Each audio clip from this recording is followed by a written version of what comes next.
जय श्री राम दोस्तों। आइए आज की ये कथा सुनने से जन्म जन्म के दुख मिट जाएंगे। आगे वीडियो में जानिए इसका दिव्या रहस्य। मीन जे नीरा अगाधा कैसे जिमी हरि शरणा नए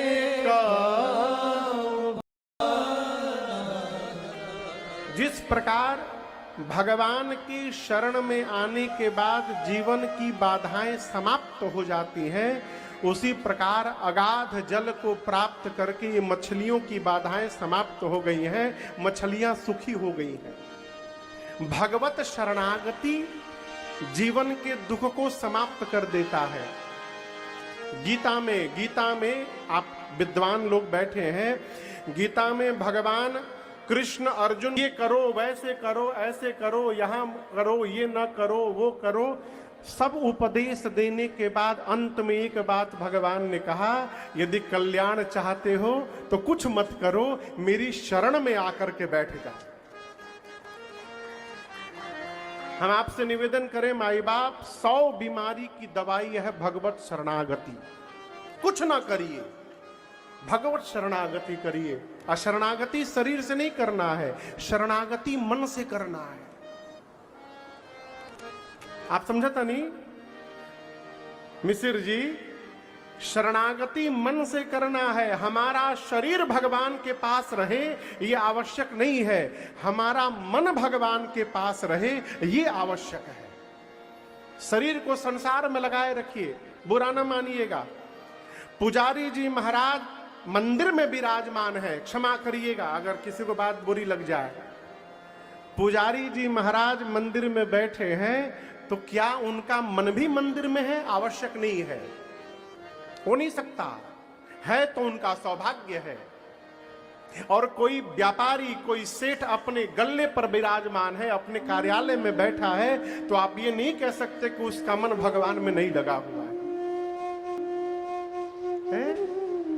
यदि हमारा मन भगवान में लगा हुआ है तो हम धरती के किसी भी कोने में रहे, हम समझिए मंदिर में ही बैठे हुए हैं। आप कहीं भी विराजमान रहो और यही हमारे दुख को दूर करेगा। ये शरणागति, ये कथा क्या करती है? कथा शरणागति कराती है, भगवत शरणागति कराती है। और हम आपसे कहें, शरणागत भाव में जाने के लिए ये आवश्यक नहीं है कि विद्वान होना जरूर पड़ेगा। ये जरूरी नहीं है कि बहुत पढ़ला के बाद शरणागति मिली। बहुत पढ़ने के बाद लोग अझुरा जाते हैं और कभी कभी कम पढ़े लिखे लोग पार निकल जाते हैं। बहुत जानकारी हो जाना भी अपने आप में एक समस्या है। इसलिए बहुत न जानिए, कम जानिए, लेकिन जितना जानिए इस जीवन के लिए पर्याप्त जानिए, वही आपके लिए पाथेय हो जाए। मेरा सीधा कहना है, देखिए आप में से किसको किसको भगवान मिले हैं? एक लोग हाथ उठाए हैं, 2 लोग उठा, आप देखा देखी तो ढेर लोग उठाई। लेकिन हम आपको बताएं, आज तक हमहू नहीं मिल पाए हैं।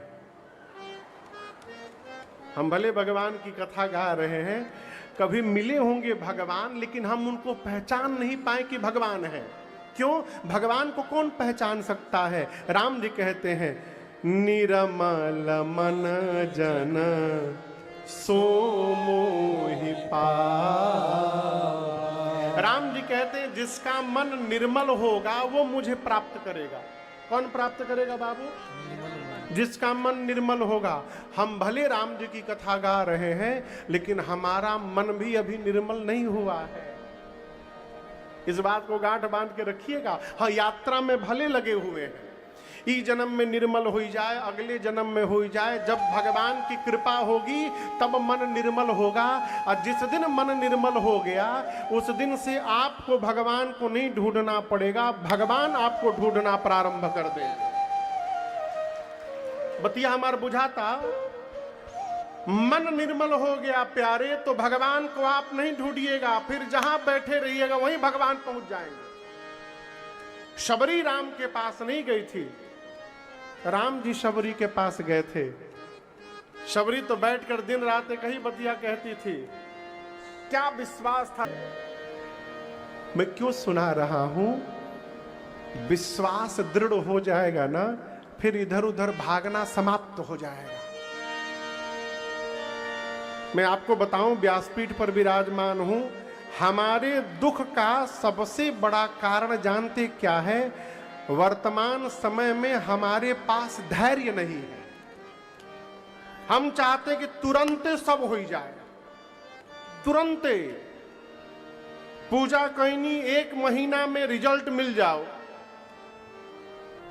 और यदि 1 महीना में रिजल्ट ना मिलल तो पूजा बेकार, पूजा में दम नहीं खे, अब दूसर भगवान के पूजा करो। जब गुरुदेव भगवान मतंग ऋषि ने, पंडित जी कौन ऋषि ने? मतंग ऋषि ने। जब गुरुदेव भगवान श्री मतंग ऋषि ने सबरी मैया को कहा कि बेटी मेरे भाग्य में राम का दर्शन नहीं लिखा है, परंतु तेरा भाग्य मैं देख रहा हूं, तुझे दर्शन करने के लिए जाना नहीं पड़ेगा, तुझे दर्शन देने के लिए राम चल के तेरी कुटिया में आएंगे, प्रतीक्षा करना। गुरुजी बोल के चले गए। यदि ये गुरुजी हमको आपको बोले होते ये बात, तो हम और आप कितने दिन प्रतीक्षा करते? कहां है केतकी जी? हाँ,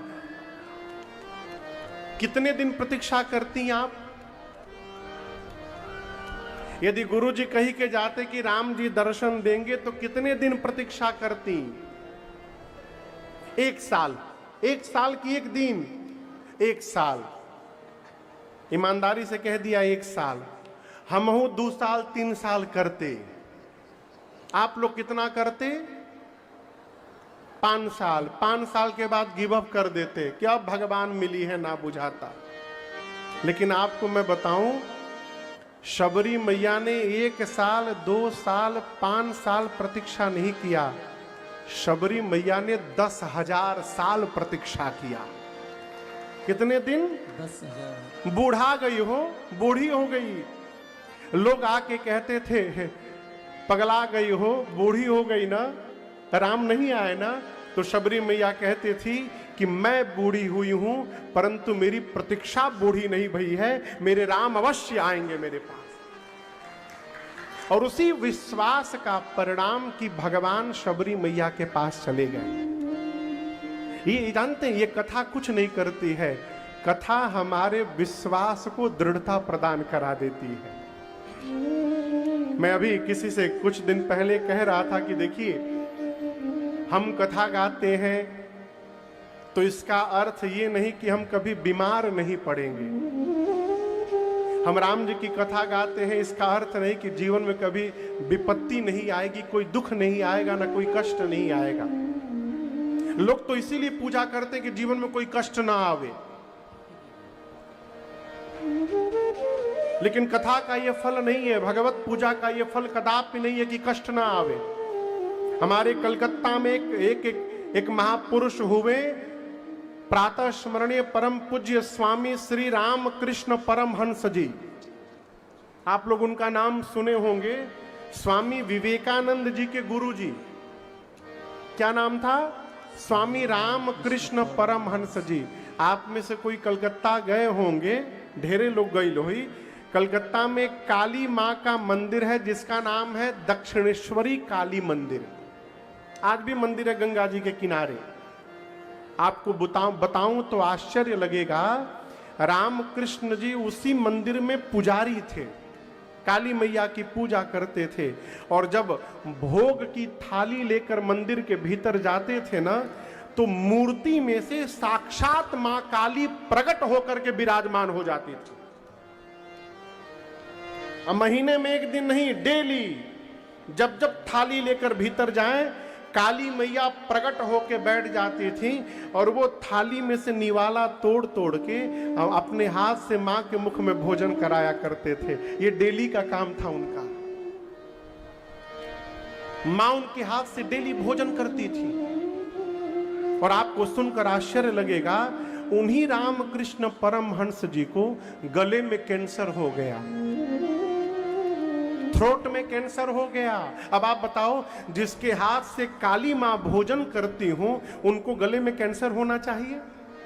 हो गया। इतना कष्ट होता था कि पानी भी नहीं पी पाते थे, पानी भी नहीं पी पाते थे। एक दिन विवेकानंद जी ने उनसे कहा कि गुरुदेव, आप तो मां से बात करते हैं, मां को देखते हैं, वो तो जगत की मां है, कुछ भी कर सकती है। आप मां से कहिए ना कि आपके गले का कैंसर मां ठीक कर दे। स्वामी जी बोले, नरेंद्र, इतनी छोटी बात के लिए मैं मां को बोलने जाऊंगा? अब तुमको लग रहा है कि कैंसर रामकृष्ण को हुआ है? रामकृष्ण अजर अमर है, रामकृष्ण को कभी कोई बीमारी नहीं हो सकती। कैंसर इस शरीर को हुआ है जो मेरा है ही नहीं। इस शरीर को तो मैंने कुछ दिनों के लिए केवल धारण किया है, ये मेरा नहीं है। मैं क्यों सुना रहा हूं? आज इस बात को गांठ बांधिए, पूजा करेंगे, भगवान की कथा सुनेंगे, कथा का आयोजन कराएंगे, तो कभी कोई बीमारी कष्ट नहीं होगा। यदि मन में ये भ्रम बना है तो आज से बंद कर दीजिए, अवश्य होगा। कितनों भगवान की घंटी घुमाइए, बीमारी होगी ही होगी, जीवन में कष्ट आएगा ही आएगा। फिर कथा और भगवत पूजन का लाभ क्या है महाराज? इसका लाभ केवल एक है, जीवन में कितने भी कष्ट दुख आ जाए, कितनी भी बड़ी बीमारी आ जाए, यदि हम भगवान की शरणागति में रहेंगे तो उस बीमारी का प्रभाव हमारे मन पर पड़ने वाला नहीं है और भगवान पर से कभी विश्वास कम नहीं होगा।